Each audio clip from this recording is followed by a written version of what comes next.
Hey, good morning, or, well, it's almost afternoon. It's still good morning, though. Thursday, September 24th, 2020. I'm Dennis Elliott. This is the Papa Dennis Show, and welcome to our program today. Wanted to talk about the fact that I don't think there's any question anymore that Donald Trump is not going to accept the results of the election unless he wins.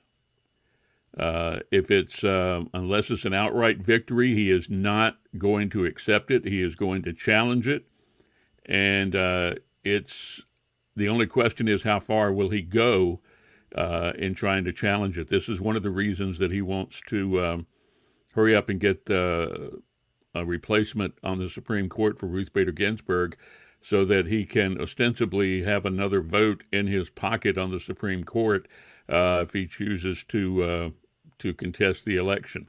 Got some video here that I wanted to share with you, and let's go to this is this just sort of proves this is yesterday he was taking questions at a White House briefing, and he is not going to accept the results of the election. Listen. Will you commit to making sure that there is a peaceful transfer of power after the election? Well, we're going to have to see what happens. You know that I've been complaining very strongly about the ballots, and the ballots are a disaster. I understand that, but people are rioting. Do you commit to making sure that there's a peaceful transfer of power? We want to get rid of the ballots, and we'll have a very peaceful. There won't be a transfer, frankly. There'll be a continuation. Gloria, the other Get rid of the ballots. What's he talking about? Get rid of the ballots. What is he talking about there? Let's listen to a little bit more of the discussion. Right, I heard from what the president said, that first question about a peaceful transfer of power after the November 3rd elections, or whenever all the ballots are counted. It could take a few days, maybe even a few weeks after November 3rd. What the president said on this was pretty worrisome too, because I didn't hear him specifically state that he wants to see a, quote, peaceful transfer of power. What did you hear? Well, the same thing. I mean, he was asked twice about it. Would he commit to a peaceful transfer of power? Obviously, transfer implies that that Joe Biden would win. And his answer was, we're going to have to see what happens. And then after that, he said, if you get rid of the ballots, there won't need to be a transfer. In other words, if you get rid of the ballots that he doesn't like, the mail-in ballots, the millions of ballots that he seems to be saying are going to be illegal, if you get rid of them, then he would win. But it's kind of stunning that a president of the United States, from the podium at the White House, is unwilling to commit to a peaceful transfer of power should he lose the election. All right. He's not going to, there's not going to be a peaceful transfer of power. He is, I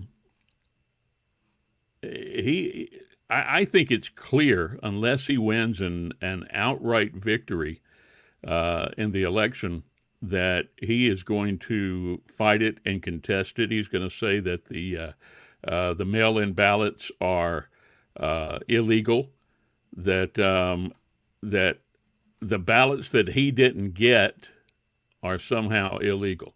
In North Carolina now, the mail-in ballots in North Carolina, in case you don't know, will be counted on Election Day. We will have the results of the mail-in ballots in North Carolina on Election Day.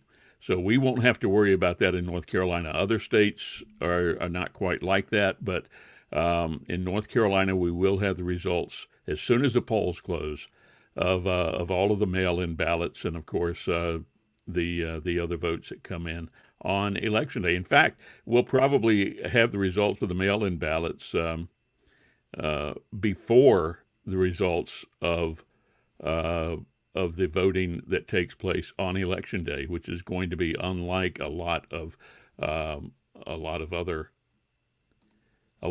states. So get ready for a rough ride. He's going to contest the election unless he wins outright, which is why it's very important that we have just a huge victory for Joe Biden, because otherwise we're in for a real mess in this country. Donald Trump would rather see the country go down into complete chaos rather than have a peaceful transfer of power. That is the reality. I mean, just based on everything he's saying, he would rather have complete chaos after the election than have a peaceful transfer of power. All right. Got another video here. This is from The Daily Show. And let me bring this up here and play a little bit of this for you.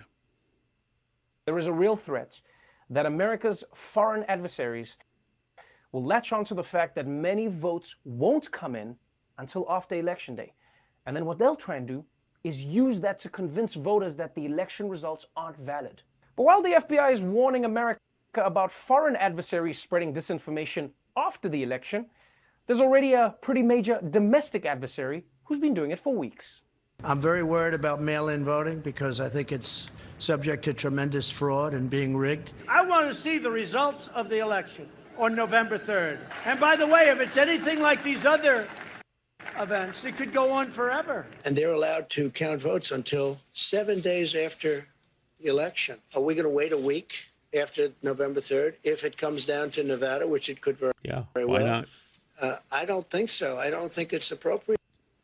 It's going to be the greatest fraud in the history of elections. The only way we're going to lose this election is if the election is rigged. Remember that. Yes, we don't need to wait for Russia to undermine America's election because America's president is already doing it himself.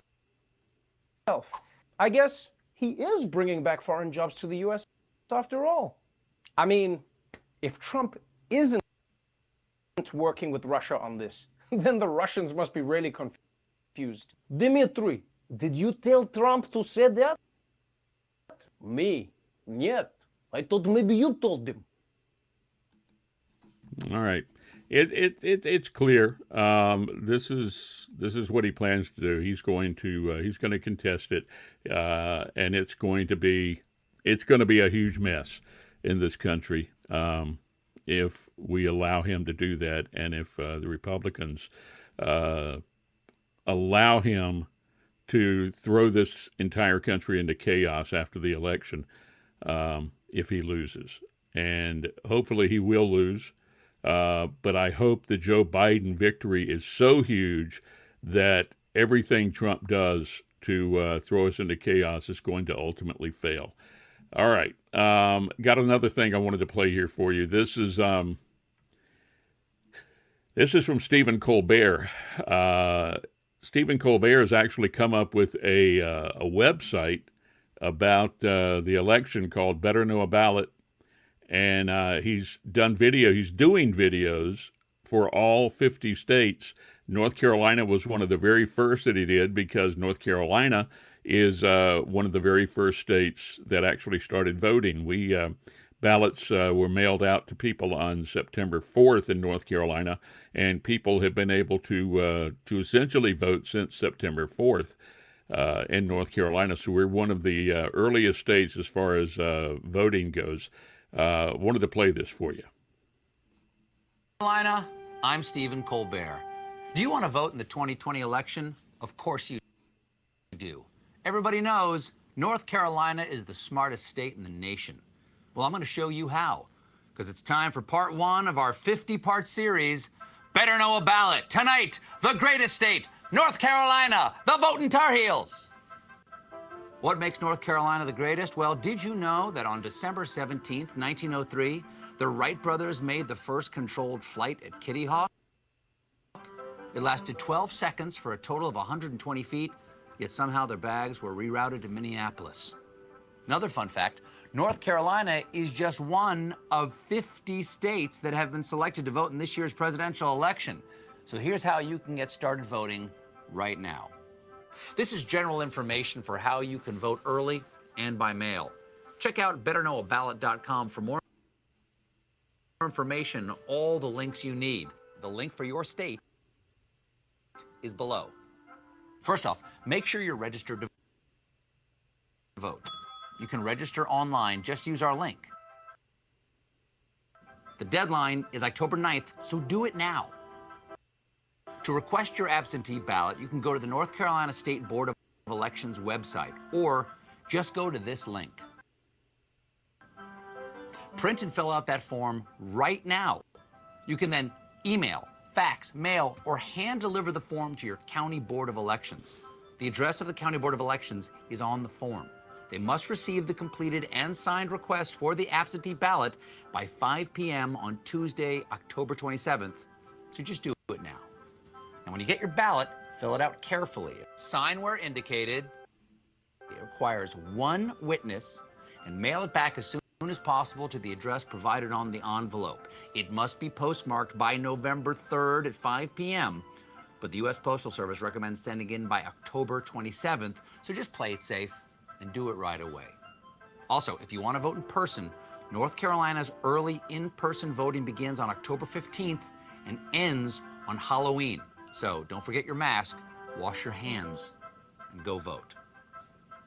There you are, North Carolina. Do you know another smart North Carolinian who wants to vote? Send them this video and spread the word using the hashtag BetterKnowABallot. And by the way, I want you to know I take back everything I ever said about your barbecue. My mouth is just watering thinking about you voting. Put the vinegar sauce right on the ballot. So get off your Asheville and vote. All right. That was from Stephen Colbert right there, and I thought that was a pretty good video. Remember, you can actually fill out the form online for voting to get your ballot. You can actually fill out the form online and email it in. No paper involved. You don't have to print out anything, and then you'll get your ballot back in the mail. And don't forget ballot tracks, BALLOTTRAX.net. Go there and register. Put in your name, your address, your email address, your phone number, and you will get confirmation every step of the way through ballot tracks for your mail-in ballot. You'll get a notification when your ballot is mailed to you. You will get a notification after you have filled out your ballot and sent it back to the post office. They'll notify you that the post office has received it. And then you'll get another notification when the Board of Elections has received your ballot and accepted it. If there's any problems, you'll find out that way also. But if it's accepted, you'll get that. So that way you will know without any shred of doubt that that your ballot has been counted and everything is okay. So ballottracks.net, BALLOTTRAX.net is the website address. What else did we have this morning? I wanted to play this for you also. On the Supreme Court nomination, GOP senators confronted by past comments on the Supreme Court nomination. I thought this was pretty good. I wanted to play this for you, too. The American people are about to weigh in. The campaign is already underway. Voters are going to get to weigh in. It's about the principle. You don't do this in an election year. The American people will choose. Let the American people consider it as part of deciding who to support in November. That was when Democrat Barack Obama was in the White House. Now many of the same senators you just saw are saying, don't wait. President Trump should get to choose Ginsburg's successor immediately. We've got a situation, you just played a quote from me in 2016. We can play that game all day long where you can play a quote from Chuck Schumer saying you've got to confirm the nominee. I don't disagree with that. That's what I'm just trying to get you to concede. This is really about who has the votes and who has the power at any given time, right? Yeah. Yeah. So no, actually, it isn't. Here's what you said at that time. In a few short months, we will have a new president and new senators who can consider the next justice with the full faith of the American people. Now, Garland was nominated 9 months before the election. And you were saying then, 9 months before the election, it was wrong to deny voters a chance to weigh in. So if it was wrong then, 9 months before the election, why is it okay now, 6 weeks before the election? So, Chris, in 2014, the American people elected a Republican majority of the Senate to put the brakes on President Obama's judicial nominations. In 2018, we had a referendum on this question. Just a month before the 2018 midterms, we had the vote on Justice Kavanaugh. There could not have been a clearer mandate because the American people didn't just re-elect Republicans, they expanded our majority. If you look at history, if you actually look at what the precedent is, this has happened 29 times. 29 times, Chuck. There have been vacancies in the year of a presidential election. Now, presidents have made nominations all 29 times. That's what presidents do. If the shoe were on the other foot and the Democrats had the White House and the Senate, they would right now be trying to confirm another member of the Supreme Court. You don't see any hypocrisy between that position then and this position now? Chris, the Senate majority is performing our constitutional duty and fulfilling the mandate that the voters gave us. You guys have this new explanation. Never once on the Senate floor, when election is just months away in 2016, you said that people should be allowed to consider possible Supreme Court nominees as one factor in deciding who they'll support for president. This shouldn't even really be controversial. Then you said this is not about the person, it's about principle involved, and I want to give the American people a voice in this. Republicans have said there should not be a bitter political fight. We have called on the president to spare the country this fight. The best way to avoid the fight is to agree to let the people decide. Senator, these are your words. Not once did you say, oh, it depends on what party the Senate holds versus the party of the president. This just sounds like a power grab, pure and simple. Yeah. Well, it is the Biden rule, and this is the way, this is the precedent of the country. You haven't had no Biden rule. Everyone knows that if the president were Joe Biden or Hillary Clinton and Chuck Schumer were the majority leader, the odds are 100%. 100%. There's no universe in which Nancy Pelosi would not have been the previous speaker saying, we are going to confirm this seat. But they had never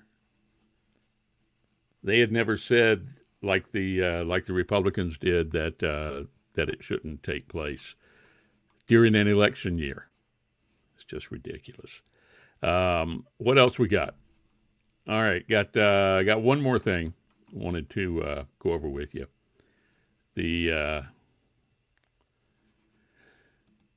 I'm glad I did that. Let's see. The Electoral College. I have long been saying that we should abolish the Electoral College. New poll out from Gallup. Let me bring this up on the screen here. 61% support abolishing the Electoral College. A strong majority of Americans support amending the U.S. Constitution to replace the Electoral College with a popular vote system. According to a new poll from Gallup, survey found that 61% support moving to a popular vote system, up 6 points from 2019 and up 12 points from 2016. 89% of Democrats, 68% of independents support replacing the Electoral College system. Only 23% of Republicans favor moving to a popular vote system. Of course, we've had two Republican presidents elected after losing the popular vote but winning the Electoral College. Every other office that we have in this country is decided by the popular vote. Why are we doing this Electoral College just for presidential elections?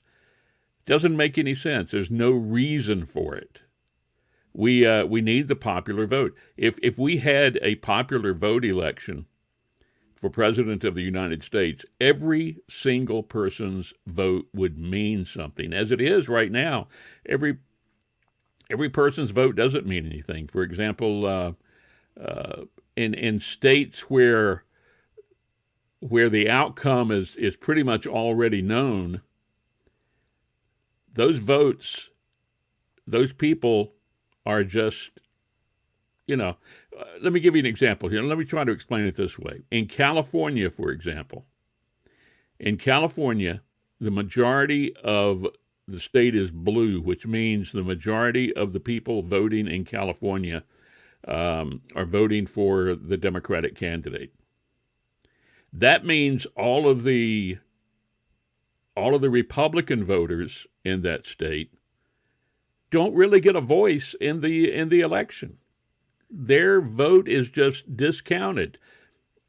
If we had a popular vote system instead of the electoral college system, then you would see candidates going in trying to win the votes of the Republican voters in California.